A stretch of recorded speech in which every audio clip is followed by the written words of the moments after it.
Selamat malam, Namo Sang Hyang Adi Budaya, Namo Buddhaya. Kembali bersama Suyeni hari ini yang dimana Live and Mature tampil setiap minggu pertama dan minggu ketiga setiap Jumat. Dan acara dari CD Channel ini itu syarat dengan Dharma, tapi dengan topiknya sangat kekinian.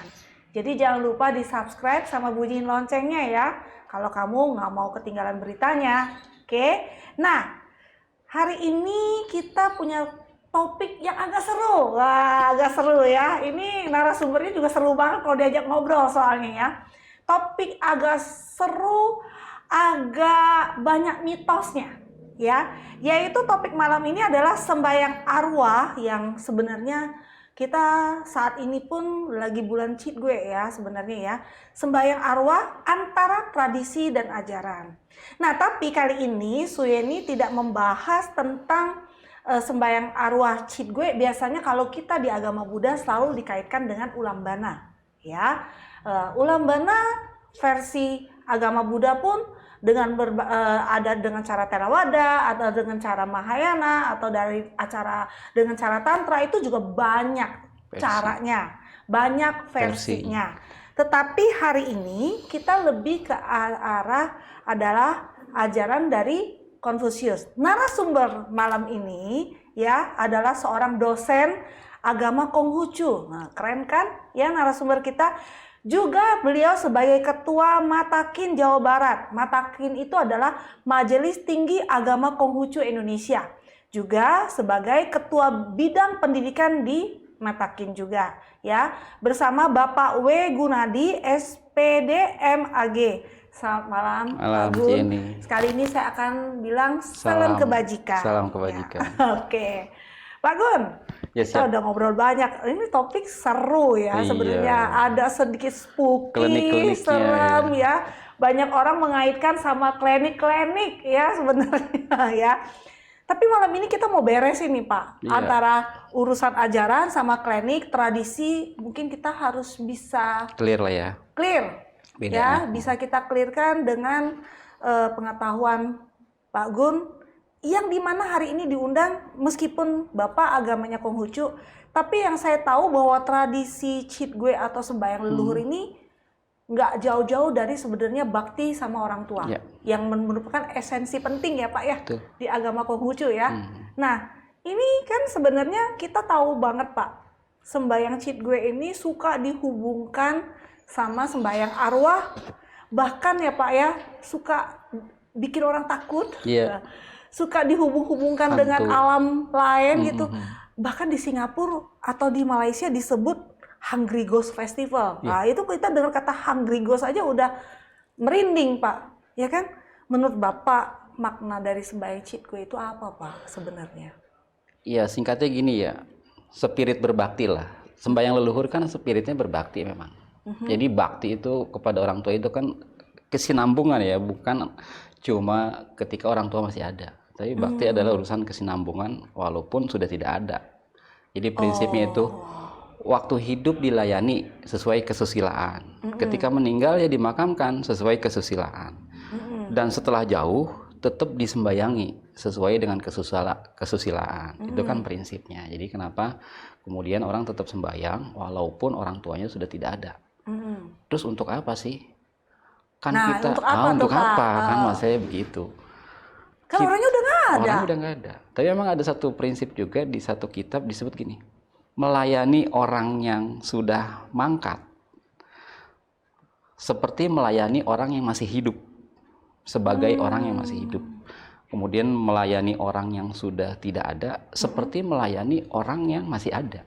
Jadi kita kan nggak bisa mentang-mentang nih Cieni, mentang-mentang udah nggak ada ya udahlah. Seadanya, iya dilupain atau kalaupun disembayangin ya udahlah nggak ada ini, termasuk berkaitan dengan sajiannya kan orangnya juga udah nggak ada. Kontradiksi antara yang disajikan itu dimakan atau nggak dimakan. Ya udahlah nggak dimakan ini. Terus kalau yang bilang dimakannya kan nggak bisa dibuktikan. Nah, tapi tentu spirit kita nggak bisa melayani sebagai orang yang benar-benar udah nggak ada. Jadi benar-benar menghayati akan kehadirannya. Sama kan kalau kita sembahyang kepada Tuhan, kepada leluhur, atau kepada para dewa, para seming. Senmingnya di mana, dewanya di mana, leluhurnya di mana. Kayak misalnya Sejit Kuankong, semua orang sembayang di wiharanya pakai sembayang Kuankong di kelenteng. Lah, Kuankongnya ada di mana? Tapi kan bukan soal ada di mananya, tapi kita menghayati akan kehadirannya kan. Ada. Oh, begitu menghayati akan jadi esensi menghayati kehadirannya. Mungkin spirit yang diajarin ke umat misalnya kayak Kuankong sendiri, kebijaksanaannya, kesetiaannya, itu yang kita pegang ya Pak ya. Itu yang kita pegang. Jadi bukan soal ngeributin. Jadi sebetulnya ada di mana kan, tapi semua kita merasakan dimanapun kita merasakan kehadirannya. Nah, terus kenapa kita sembahyang di samping dengan spirit menghayati akan kehadirannya, enggak semena-mena, enggak mentang-mentang dia udah enggak ada, tapi sembahyang itu seperti menjamu orang yang masih ada. Itu kesusilaan, Cek. Ya. Nah, jadi kan orang sembahyang itu mengenang berarti, mengenang apanya? Mengenang kebaikannya. Kita sembahyang sama orang tua kan mengenang dia udah melahirkan kita, membesarkan kita. Artinya mengenang budi kasih, mengenang jasa orang tua. Terus kata Konfusius, salah seorang murid Konfusius bilang, kalau bisa berterima kasih tahu jasa orang tua, dimungkinkan orang tuh bisa berterima kasih tahu jasa orang lain. Karena kita kan nggak mungkin hidup itu cuma karena budi kasih orang tua. Kita kan juga dapat budi kasih orang lain, dari guru kita, dari senior kita, dari teman kita yang mendukung kita. Nah, diawali orang bisa tahu terima kasih sama orang tuanya, kemungkinan dia akan belajar berlatih untuk bisa berterima kasih sama orang lain. Jadi kalau dibalik nih, nah kamu sama orang tua sendiri mentang-mentang udah nggak ada, udah nggak mau mengenang lagi, udah nggak mau menyembayangi lagi, udah nggak perlu berterima kasih lagi. Kayaknya sulit kita bisa mengenang budi kasih orang lain. Jadi spiritnya kata ajaran Konghucu itu, bersembayang kepada leluhur itu bisa membuat orang tebal kembali kebajikannya. Tebal kembali kebajikannya. Jadi hati-hati pada saat orang tua meninggal, jangan lupa memperingati sekalipun telah jauh. Dengan demikian orang, rakyat itu akan tebal kembali kebajikannya. Itu sih spirit sembahyang kepada leluhur. Spiritnya ya Pak ya, sembahyang sama leluhur ya. Iya. Nah tapi gini Pak, sebenarnya nih ya tadi saya bilang ada yang namanya Hungry Ghost Festival segala macam. Banyak sekali antara campuran ya Pak ya, antara tradisi sama ajaran tuh serba nggak jelas Pak. Di saat melakukan ritual apalagi ini Pak ya, oh ini ritual ini sebenarnya bukan nih agama ini tradisi misalnya. Yang jujur aja nih kadang-kadang suka dikaitkan agama Konghucu, kalau misalnya ritualnya agak repot, wah ini Konghucu gitu ya, misalnya begitu. Jadi menurut Bapak nih, sebenarnya kasus-kasus apa sih Pak yang sering jadi pertanyaan gitu loh. Ini sebenarnya tradisi atau ajaran? Ini sebenarnya bermanfaat atau tidak? Kan kita ambil contoh ya Pak ya. Salah satu yang paling sering kita lihat tradisi, entah itu tradisi, entah itu ajaran. Kayak sembahyang rebutan, kayak misalnya sembahyang apa sih? Kertas mungkin. Membakar sampai bakar-bakar yang sampai berkoper-koper gitu ya Pak. Sampai kadang bisa kirim apa tuh Pak, Ferrari Pak, kadang-kadang itu ada yang bahkan ada yang beneran tuh. Ada yang beneran? Ada mobil beneran, motor beneran. Serius Pak, emang itu ada. Baru denger saya Pak. Itu kelewat lah ya. Iya, nah ada bahkan iPhone-nya lebih canggih Pak dibanding kita. Yang pakai orang hidup pakainya masih iPhone berapa dia? iPhone-nya lebih canggih. Itu gimana Pak, Bapak? Yang case yang paling banyak tuh kayak gimana Pak?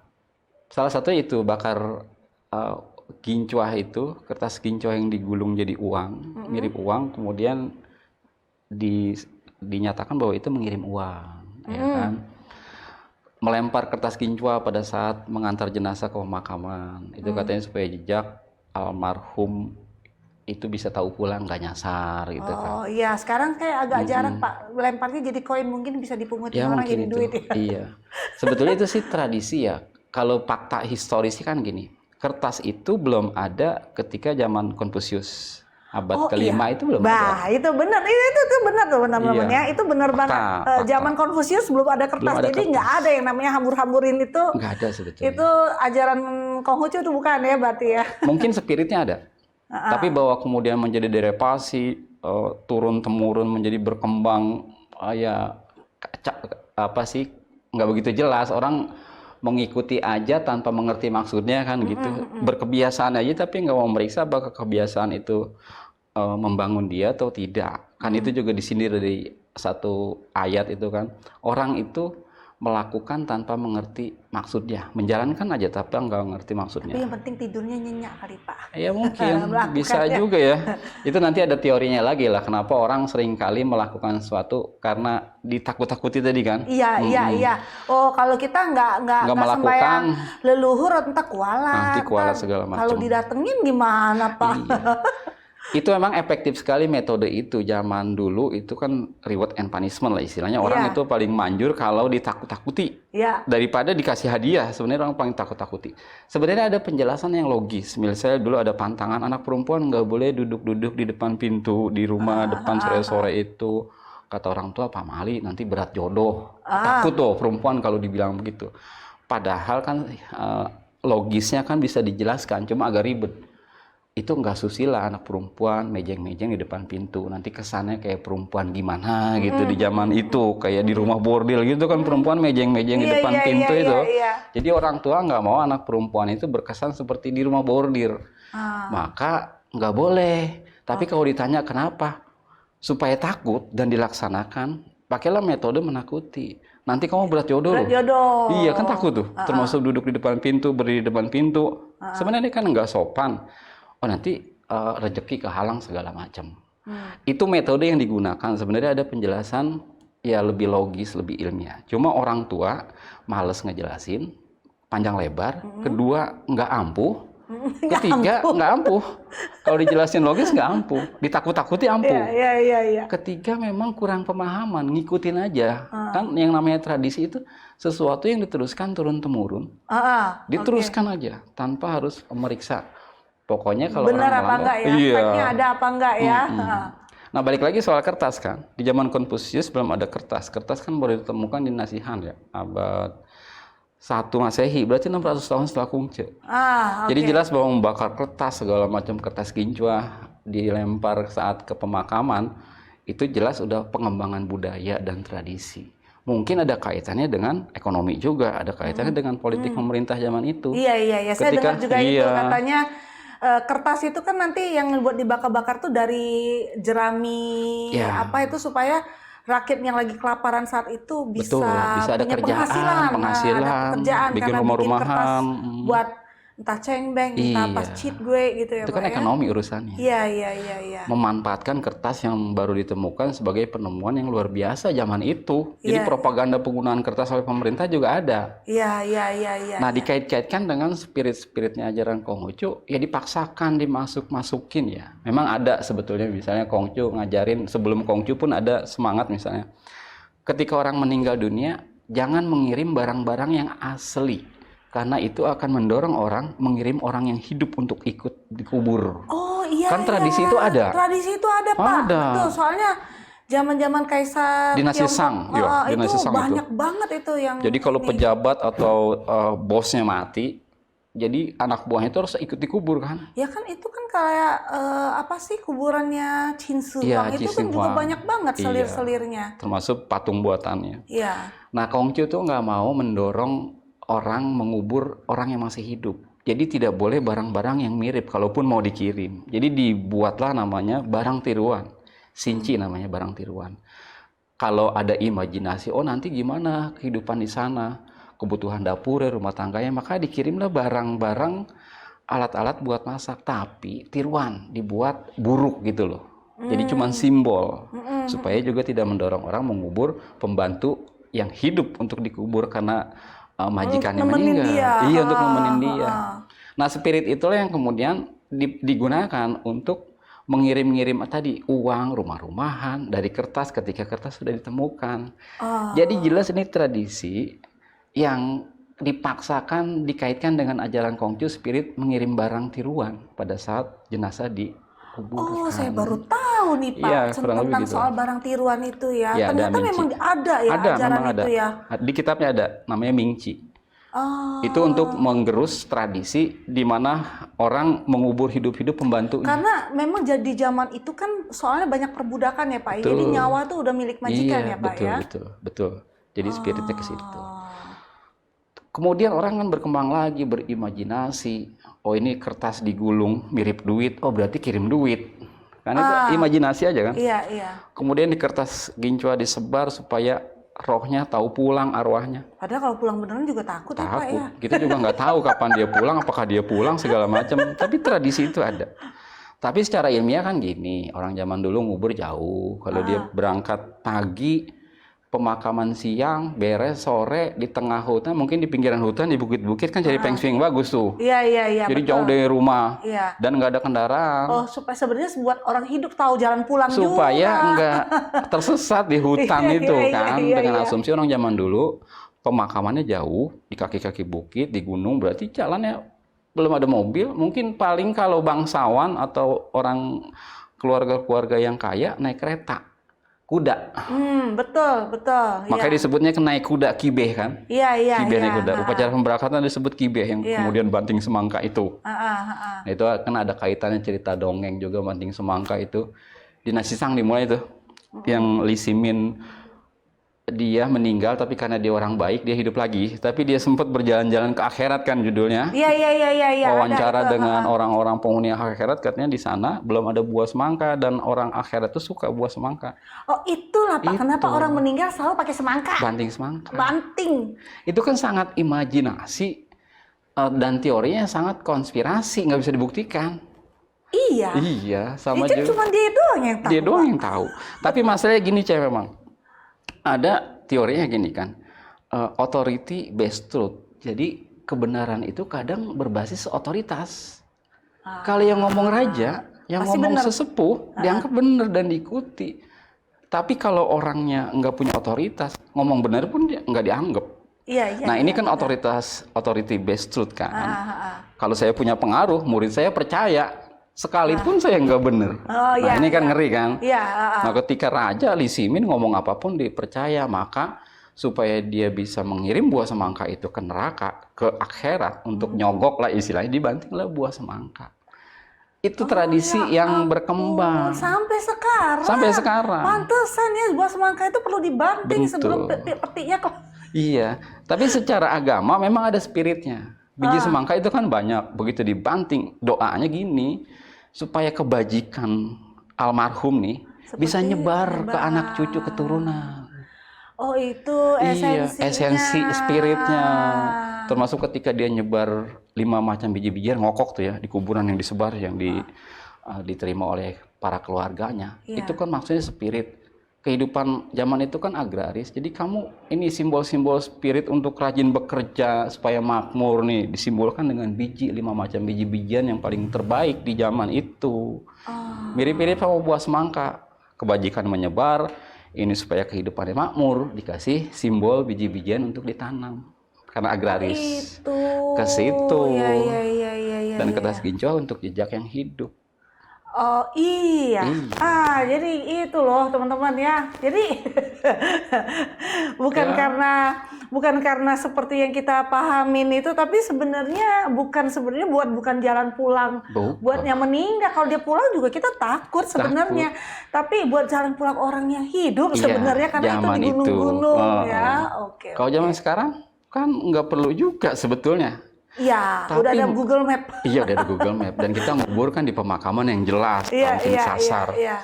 Tapi orang lagi-lagi karena tradisi takut kualat kalau tidak melakukan itu. Ya itu Jadi, yang tadi ditakut-takutin ya iya, Pak ditakut-takutin. Oke. Ini kan kita berharap agama janganlah kayak begitu. Jangan sampai orang mengikuti sesuatu, nggak ngerti maksudnya, melaksanakan cuma karena takut. Kita harus buka pemikirannya. Supaya kita melakukan yang logis, yang masuk akal, yang membangun. Oke. Gitu. Nah Pak, tapi ini sendiri Pak, gimana kalau di kelenteng-kelenteng yang seperti kayak mereka, kalau setahu saya sih kalau misalnya viara-viara Buddhis, mereka melakukan itu, habis itu sebenarnya barang sembahyang itu dibagikan kepada umat-umat yang membutuhkan, gitu loh, ya kan? Sebenarnya misalnya contoh kayak viara-viara gede, dia memang merancang sebuah sembahyang kayak sampai bikin kayak tower gitu ya Pak. Terus nanti selesai sembahyang, setelah selesai pelimpahan jasa kan itu kan orang-orang boleh rebut boleh ambil gitu kan Pak. Hmm. Sebenarnya itu kan isinya tuh juga udah bukan, kalau zaman dulu kan isinya buah-buahan segar Iya. segala macam. Sekarang pun udah buahnya juga udah kaleng Pak, ya kan. Iya. Bahkan ada Viara yang di Bogor dan Agun itu saya justru rutin ikut nyumbang beras di sana. Oke. Jadi kayak mereka bagi sembako gitu. Kayak cheat gue itu dipakai buat untuk justru berdana makanan buat masyarakat yang membutuhkan. Ya. Kalau di Viara-Viara, Oke. ya. Tapi bagaimana kalau dengan kelenteng-kelenteng sendiri atau bahkan tempat ibadahnya Konghucu, Pak? Kalau kita ngomong kelenteng kan pasti spiritnya Konghucu bukan yang lain. Ya betul Ya, betul. oke. Kita nggak ngomong wihara karena Iya. kelenteng kemudian berubah menjadi wihara itu kan karena politiknya Iya, Impres iya, 1467. iya, Kita iya. ngomong kelenteng lah. Kelenteng pasti spiritnya Konghucu. Dan pembagian sembako pada saat bulan Cikgue itu kan memang ada historisnya juga. Dinasti Tang lagi aja, itu rajanya Singtong kan.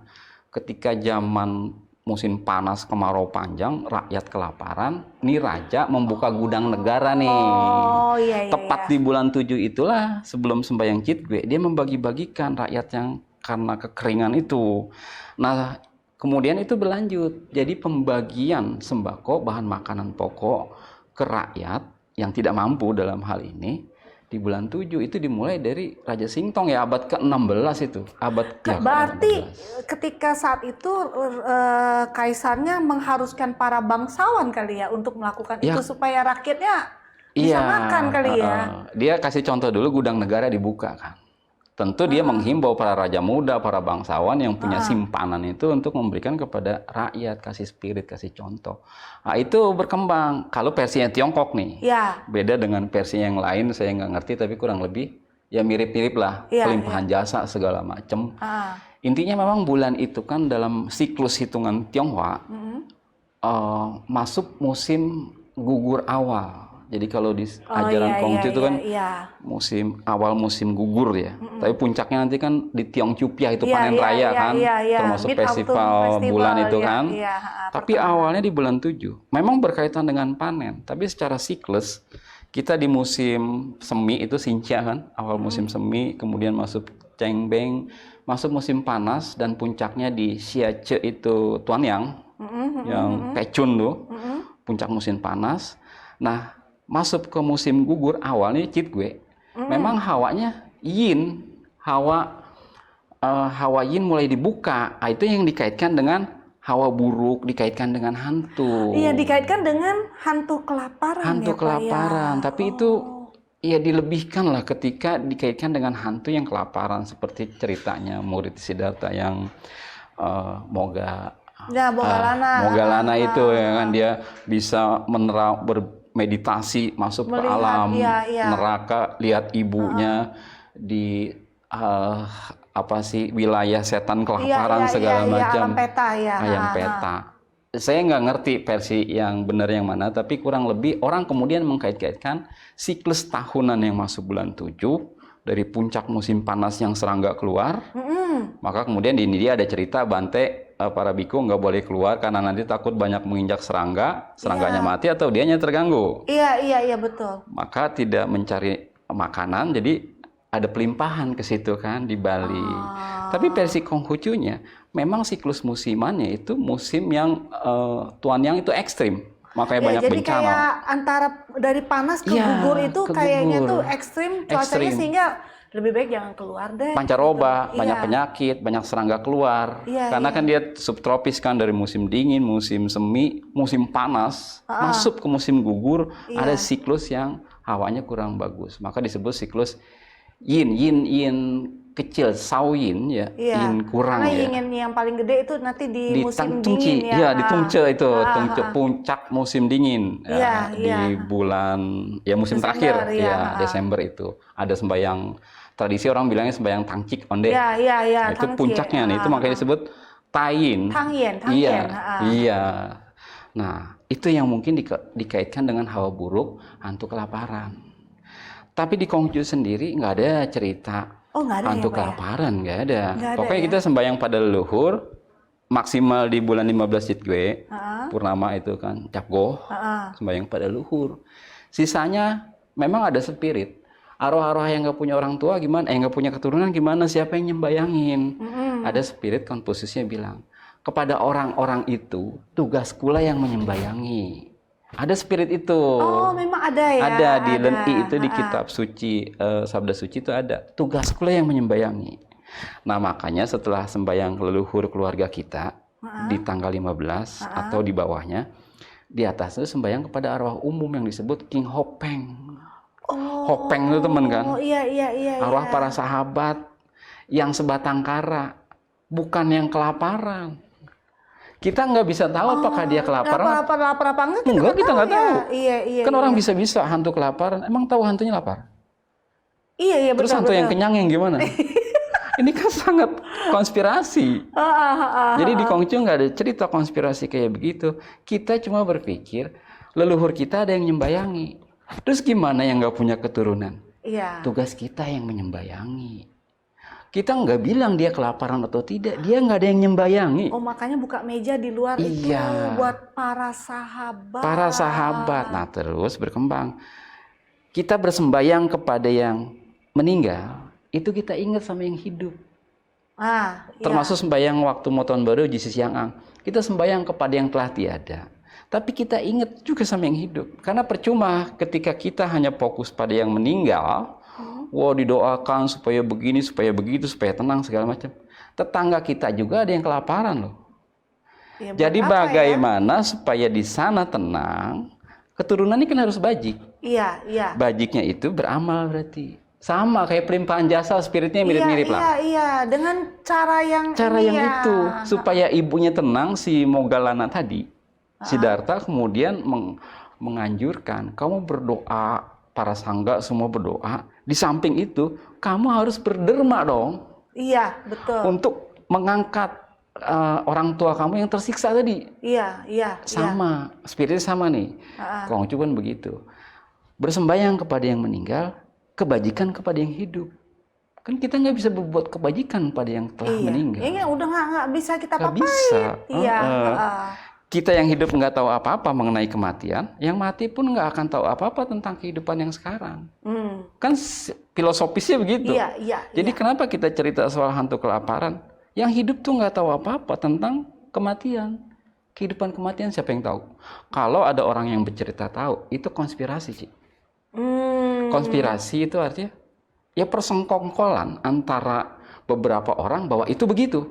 Kalau ditanya orang, betul, setuju ya konspirasi. Bisa dikonfirmasi nggak? Nggak bisa. Itu klaim doang itu. Klaim itu konspirasi. Bukan fake itu. Nah, mungkin Konghucu sendiri umatnya secara tradisional juga mengikuti aja. Udah dari sononya begitu. Persis banget nggak tahu maknanya. Ya belum tentu juga. Ya. Jadi ini bukan soal Konghucu atau bukan Konghucu, Buddhis atau bukan Buddhis. Kadang-kadang orang sama aja, ngikutin aja nggak ngerti maksudnya, menjalankan aja tapi nggak mau periksa kebiasaannya gimana. Dibilang antara Konghucu atau Buddhis atau apa, sebenarnya di antara kita karena kebetulan memang Buddhis juga banyak.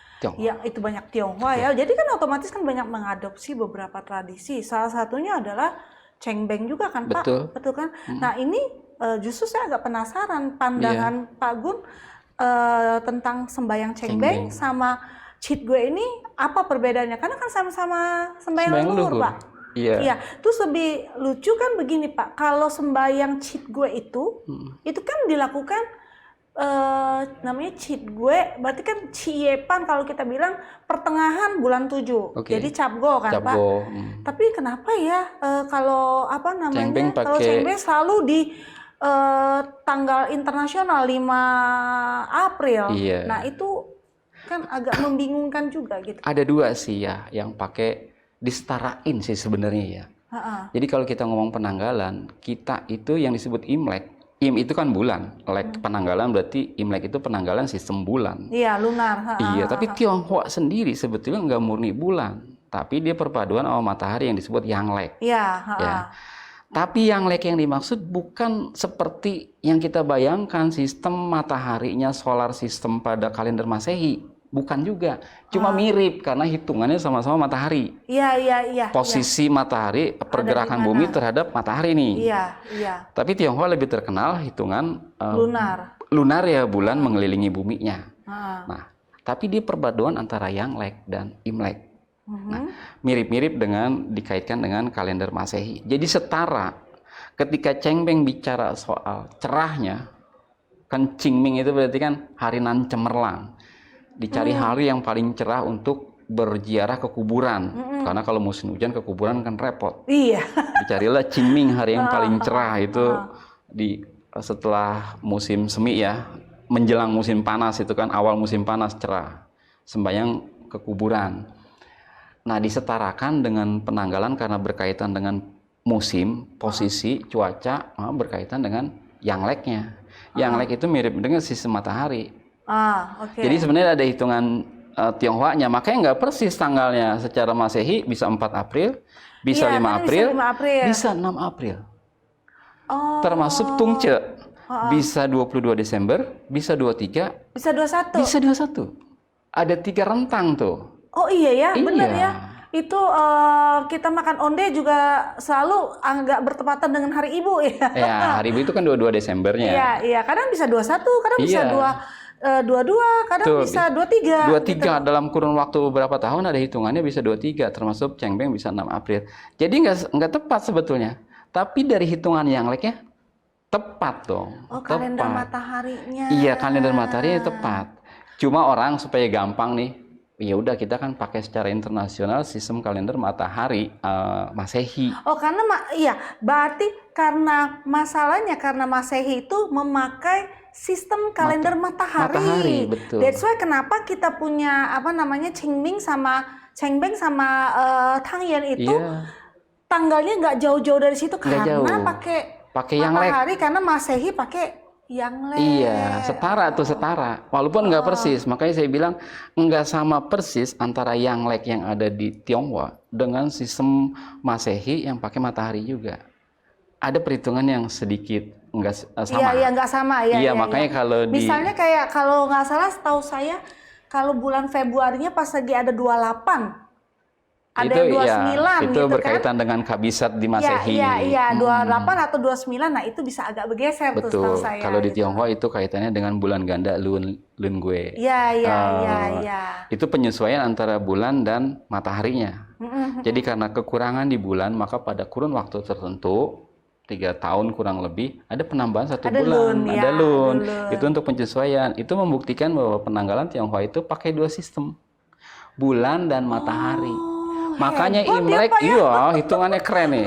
Makanya Imlek itu nggak akan keluar dari 21 Januari, 19 Februari. Oh, pasti ya? Pasti itu.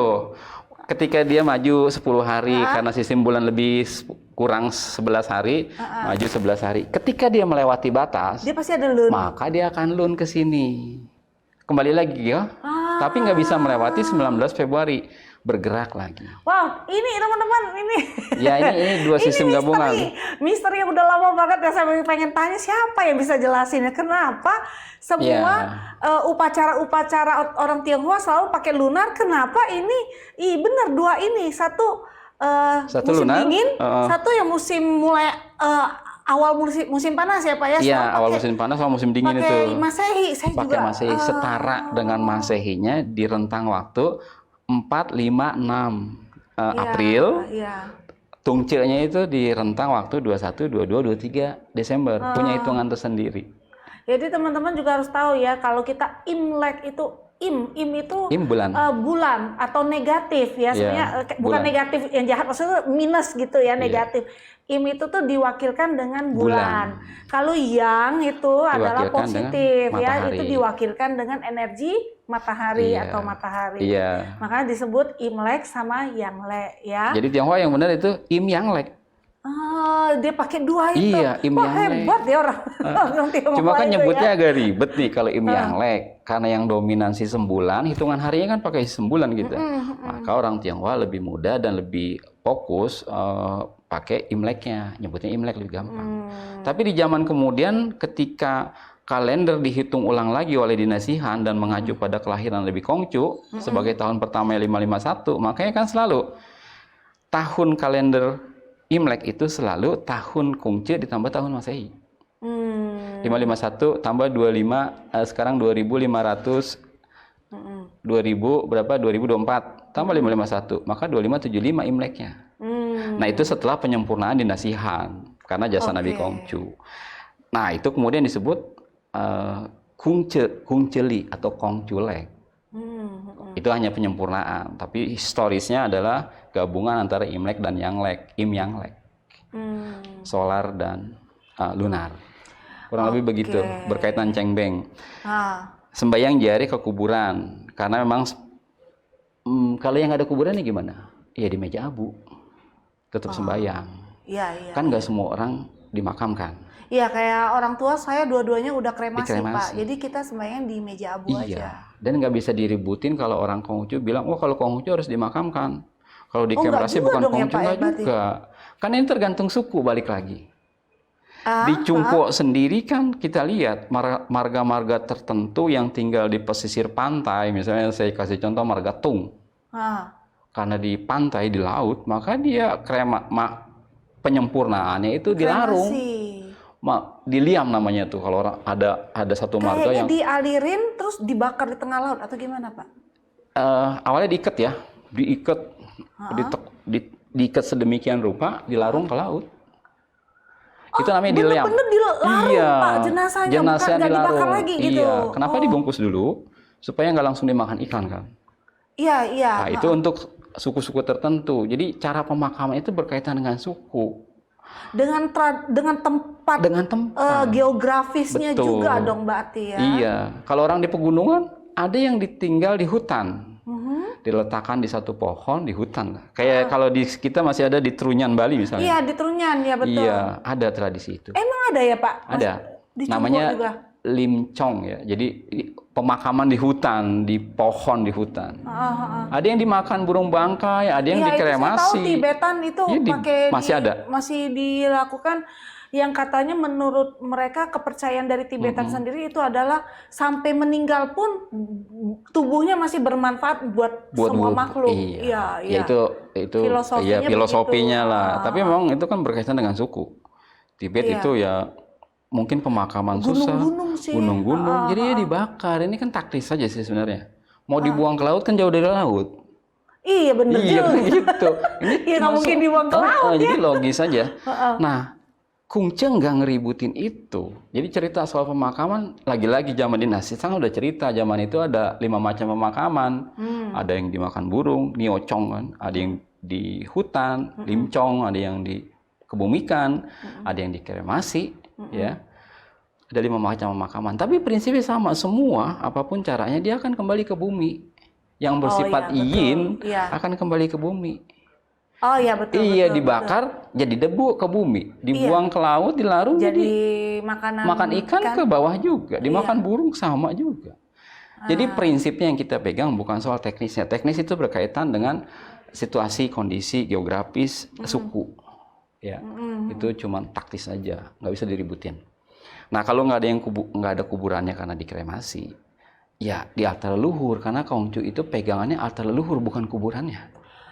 Oh, jadi sebenarnya kayak rumah abu itu tuh sebenarnya memang spirit dari Konghucu ya, Pak? Ya, berarti ya. Rumah abunya sendiri udah berkembangan saya rasa ya. Karena kan ya sebaiknya di rumah kita abu leluhur itu di rumah utama lah katakan.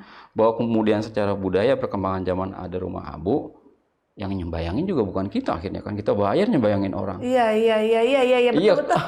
Konghucu bilang, kalau aku belum bersembayang, aku tidak merasa sudah sembahyang kalau aku belum sembahyang sendiri. Jadi sembahyang nggak bisa diwakili.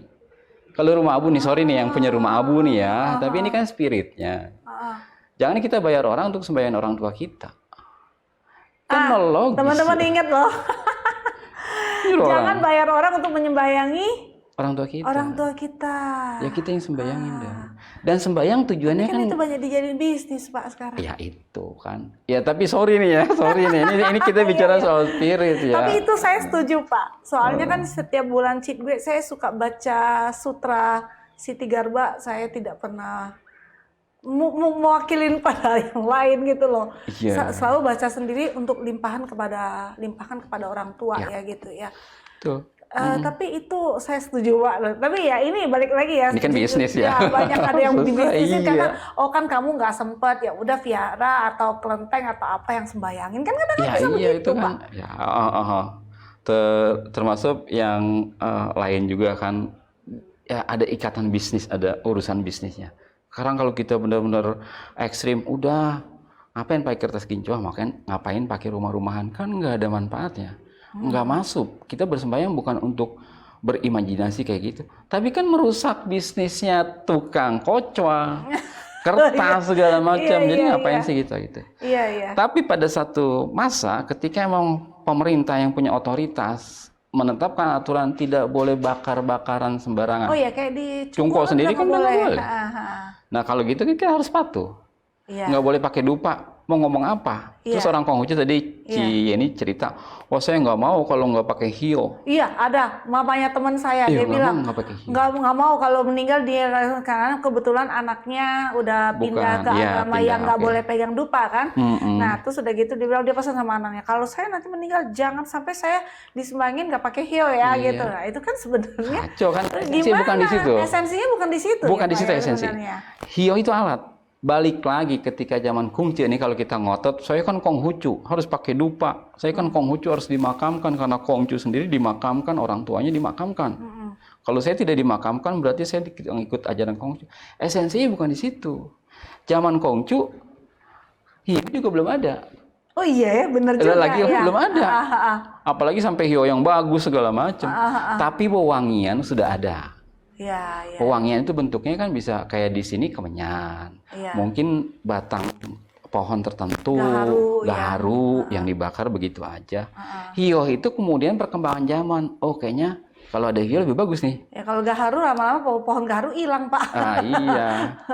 Jadi esensinya bukan di dupanya sebenarnya. Walaupun pada saat sembahyang orang Konghucu, semoga tenang damai, semerbak harum dupa seiring doa. Ya. Itu kan cuma kata-kata puitis aja. Iya. Sekarang logikanya, emang orang tua kita bisa tenang hanya seharum dupa seiring doa.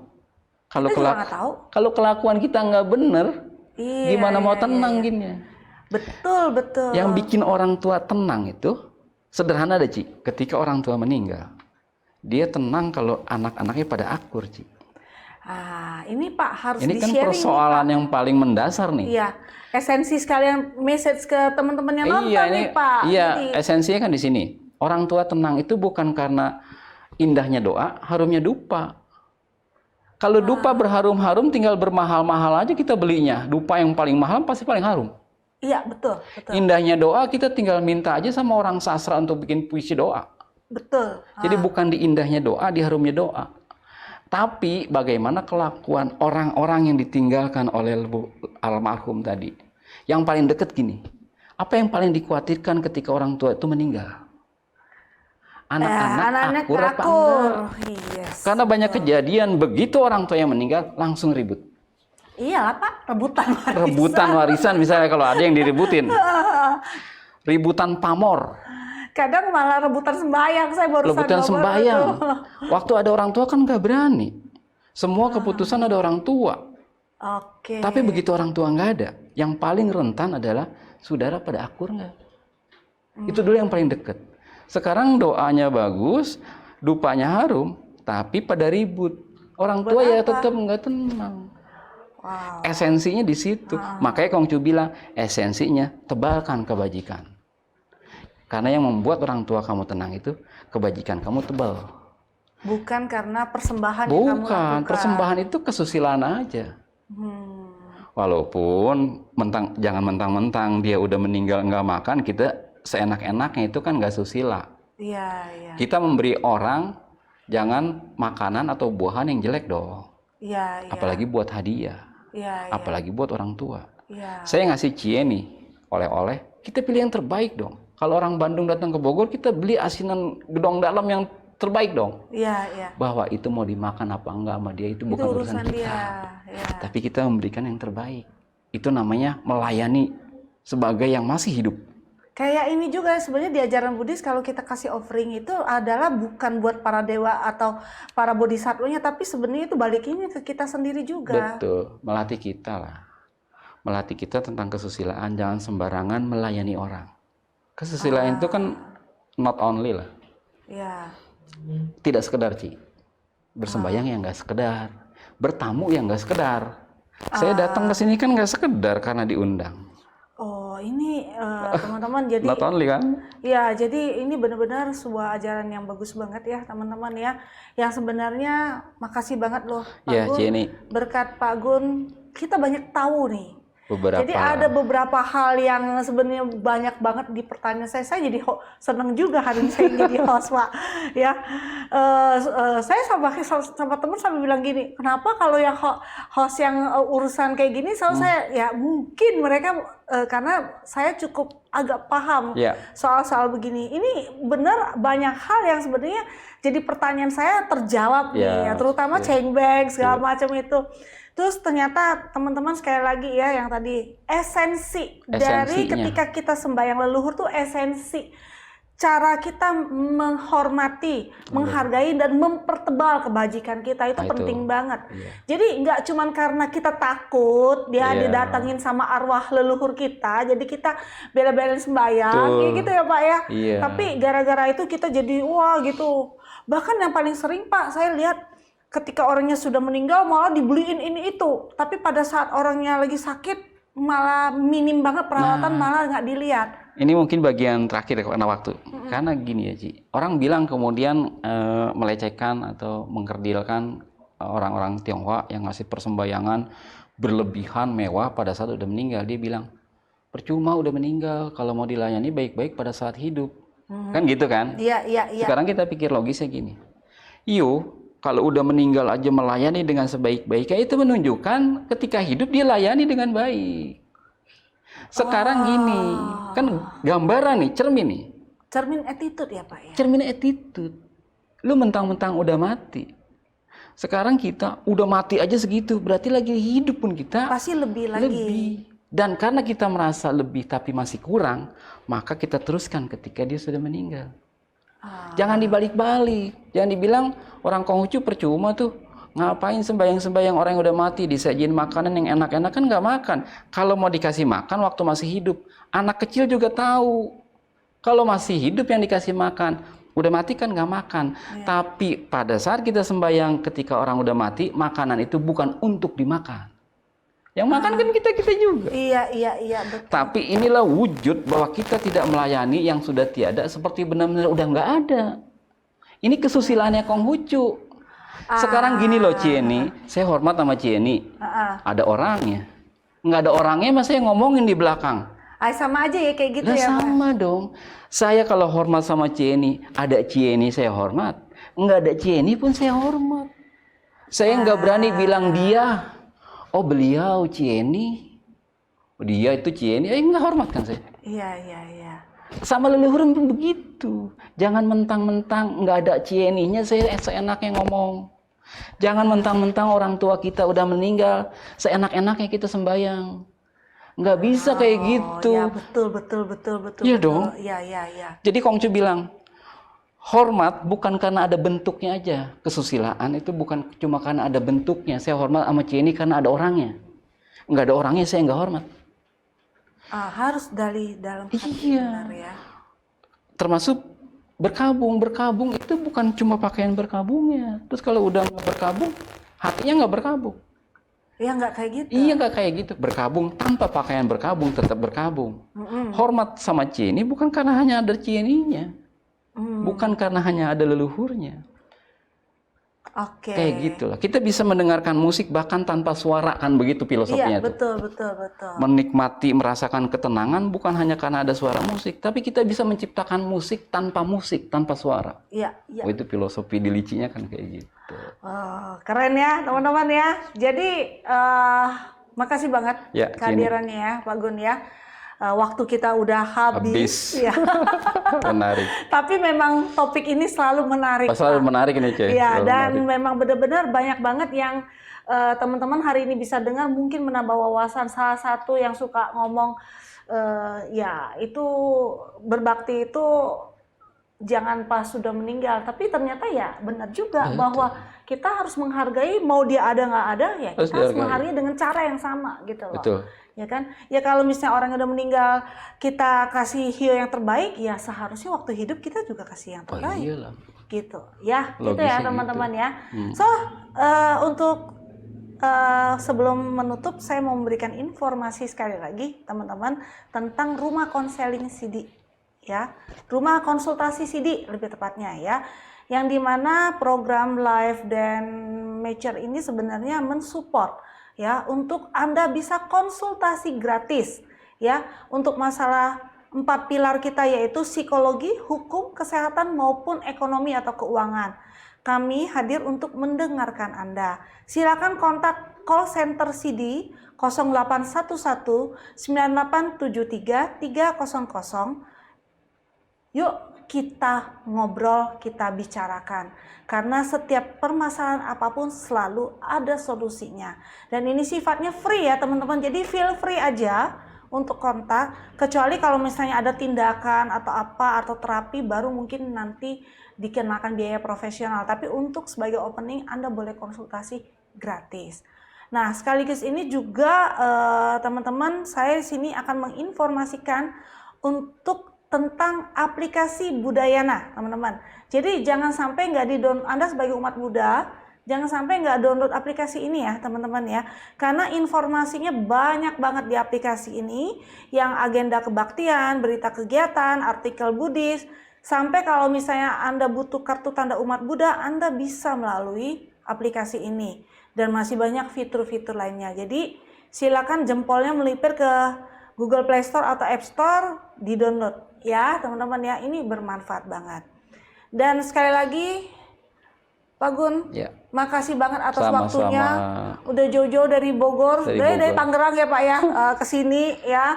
Dan kita benar-benar terbuka pikiran kita, jadi kita bisa membedakan antara mitos sama ajaran atau tradisi. Kita bisa bedain ya teman-teman ya. Jadi di sini kita belajar banyak. Bahwa menghargai leluhur, menghargai orang tua kita yang sudah meninggal itu adalah esensi ya dari ajaran itu sendiri. Jadi jangan ditebalik-tebalikin ya teman-teman ya.